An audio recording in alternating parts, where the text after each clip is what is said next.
We begin today's show in Wisconsin, where billionaire advisor to Donald Trump, Elon Musk, spoke in Green Bay ahead of Tuesday's state Supreme Court election. Musk has spent around $20 million to support Trump-backed candidate Brad Schimmel over liberal Susan Crawford in what's become the most expensive judicial election in U.S. history. On Friday, Wisconsin's attorney general sued Musk for offering to give $1 million checks to two voters who signed one of his petitions. On Sunday, Musk went ahead with his giveaway. Let me first hand out two $1 million checks in appreciation. Musk is heavily involved in Wisconsin's judicial election, claiming liberals could use the 4-3 they have on the state Supreme Court to change voting districts and impact election results in the swing state. The importance of the election on Tuesday is gigantic. It could decide the future of the House of Representatives. It could decide then the future of America and the future of the world. So it's absolutely critical that you need to just drag friends and family to vote on Tuesday for Justice Schimmel and for voter ID. As Elon Musk backs conservative Republican Brad Schimmel, the Democratic Party of Wisconsin's countered with political ads endorsing Judge Susan Crawford. Firing air traffic controllers, cutting rape crisis centers, attacking Social Security. Elon Musk is out of control. And now the power-hungry billionaire is unloading millions to buy the Wisconsin Supreme Court. He knows MAGA politician Brad Schimmel is for sale. For more, we're joined by longtime Wisconsinite John Nichols of The Nation magazine. His recent piece headlined, "The Wisconsin Supreme Court Race Has Become All About Elon Musk." John, welcome back to Democracy Now! As Elon Musk says himself, I mean, this judicial race, which usually doesn't get anything like this attention, not to mention the tens of millions of dollars that has been put into the race, could affect not only the balance of the House of Representatives. Well, what Elon Musk said is it could affect Western civilization. Talk about the significance of what's going on. Well, I've often been teased for saying Wisconsin is the center of the universe, but apparently Elon Musk has confirmed that. And what's going on in Wisconsin is a very intense race for state Supreme Court. Wisconsin has had quite a few of these in recent years. That's because our court is incredibly powerful. And we are a very divided state. Wisconsin is the ultimate battleground state in the U.S. Of the last 7 presidential races, 5 of them have been decided by around 30,000 votes or less. And so often things come to the court. Cases on abortion rights, cases on labor rights, cases on voting rights. In fact, in 2000, the court decided by a narrow 4-3 margin to reject Donald Trump's challenges to Wisconsin's vote for president. And so, for a variety of reasons, both parties have focused on this court, even though it's a nonpartisan court. And this year's race is incredibly significant because currently the court has a 4-3 progressive majority. That's for the first time in a very long time. That progressive majority is likely to protect abortion rights, to encourage labor rights, and to protect voting rights. This is something that Republicans in Wisconsin are quite upset about. They made it clear they were going to try and upend that 4-3 majority and shift it to a 4-3 conservative majority. The thing that is different this time is that the richest man in the world, Elon Musk, has since January been obsessed with this race. He messages about it on social media. In February, he started giving substantial money. He is now up to at least 20 million. I think when the final count comes, it will probably be substantially more than that. And as you've noted, last night, he flew into Green Bay for what was actually not that big a rally. A decent number of people. But he gave away 2 checks for $1 million. He is also now making a new offer that to people who are going door to door, if you communicate that you've gone to the doors, you'll get $20 or something like that. And so he's just pouring money into the race in an effort to tip it to Brad Schimmel, who is a very, very right-wing Republican, long associated with former Governor Scott Walker.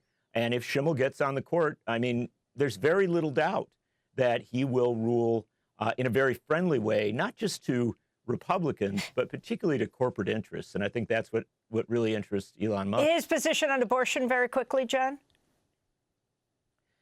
Brad Schimmel has been a long-time opponent of abortion rights. He comes from Waukesha County, which is a historically very conservative county in Wisconsin, and his whole career, he's been a militant foe of abortion rights.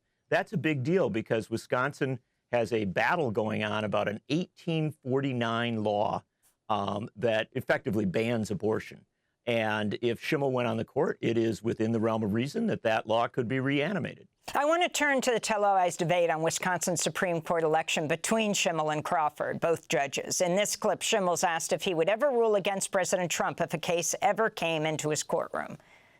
If President Trump violates the law or President Trump brings a lawsuit that he's wrong on the law, of course I would.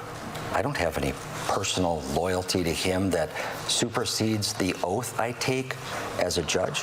There's no question. So he's been described as a MAGA judge, but what about his response, John? Well, he's a politician. The thing to understand about Brad Schimmel is he really is a career politician. He's been on the ballot multiple times on the Republican ballot line for district attorney and for state attorney general during the Walker years. And he does say that, but he's also said that he thinks that we have to develop a quote-unquote support network for Donald Trump to make sure that his agenda is protected. And after he did that debate appearance, he appeared at an event, or there circulated a picture from an event with him standing in front of a 20-foot tall blow-up Donald Trump balloon. So I think he might have been fabricating just a little in his statement there. If you can talk about the special elections, if you can talk about what's going on in Florida right now, Waltz and Gates's seats, and also what's happening in Louisiana and the significance of this moment for Donald Trump as he pulls Elise Stefanik's nomination to be the U.S. ambassador to the United Nations because he's concerned of her leaving her seat. Right. This is a politically volatile moment for Donald Trump. It often happens in the first months of a new presidential term. You have special elections, local elections, state elections, which begin to give you a sense of whether people are impressed with what the president is doing or are upset and angry with it. And we're starting to see some real signs of resistance to Donald Trump at the ballot box. In Louisiana on Saturday, there were 4 constitutional amendments. These were described as mega amendments. They sought to put a cap on taxation. They sought to put a cap on spending and on budgets. They sought to pull back a stipend for teachers, all sorts of things like that. The governor of Louisiana was very powerful and a Republican who was elected not that long ago, campaigned for these 4 amendments. They all went down by overwhelming margins. They were all defeated. And that's very surprising coming out of Louisiana. In fact, some people are referring to it as a political earthquake.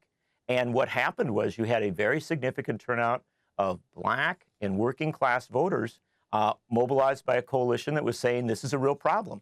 So in Louisiana, a very conservative state, you saw a pushback against Trump and Musk.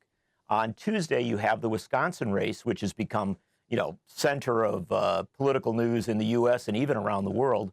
But you also have 2 special elections in Florida for seats that were vacated when Donald Trump appointed, as you mentioned, Matt Gaetz and Waltz to positions in his administration. In both of those races, the Democratic candidates are running way better than expected, even though those are very Republican-leaning districts. I'm not saying the Florida races will flip, but it is within the realm of reason that one of them could. And if you have this scenario where Louisiana rejects these amendments, where a Florida seat flips, where Wisconsin rejects Elon Musk's money, you could have a real significant measure of the popular objection to what Trump and Musk are doing. Obviously, if the Wisconsin race goes the other way, if the Florida races go Republican, you won't get that message. But that's why everyone is looking at what's happening, on Saturday in Louisiana and now on Tuesday in Florida and Wisconsin, because we may get the first real electoral measure of where America stands on Donald Trump and Elon Musk. Bernie Sanders has endorsed while in the Waltz open seat race right now in Florida. Bernie Sanders, who's been going around the country in a fighting oligarchy tour and been getting unprecedented thousands of people coming out. The significance of this in Florida, in DeSantis's Florida. It's very interesting because, as you say, while the Democratic candidate in that 6th district race in Florida has gotten an endorsement from Senator Bernie Sanders. I talked to Senator Sanders about it yesterday, and Senator Sanders said that the Wild campaign really wanted this endorsement. And in fact, on social media, they very much embraced the endorsement of Bernie Sanders. Now, that might not have been a typical thing in a Republican-leaning district, except that one of the things that is fascinating about Bernie Sanders' tour of the United States, this fighting oligarchy tour in which he's been joined by Alexandria Ocasio-Cortez, Greg Casar, and others, is that he is going generally to Republican-held districts. And that's one of the kind of lost realities of this. He is drawing thousands of people in Republican-leaning areas. The theory is, or the thinking is, that this may be a moment where the typical Democrat might not do so well. There's a lot of objections to where the Democratic Party is, even people who believe that the Democratic Party hasn't done enough to fight against Trump and Musk.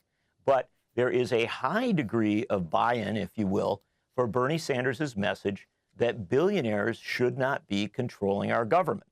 And so we're going to, again, get another test of that down in Florida. I want to thank you, John Nichols, for being with us and ask you to stay with us later in the broadcast. We're going to remember your colleague, the well-known media democracy activist and professor Robert McChesney.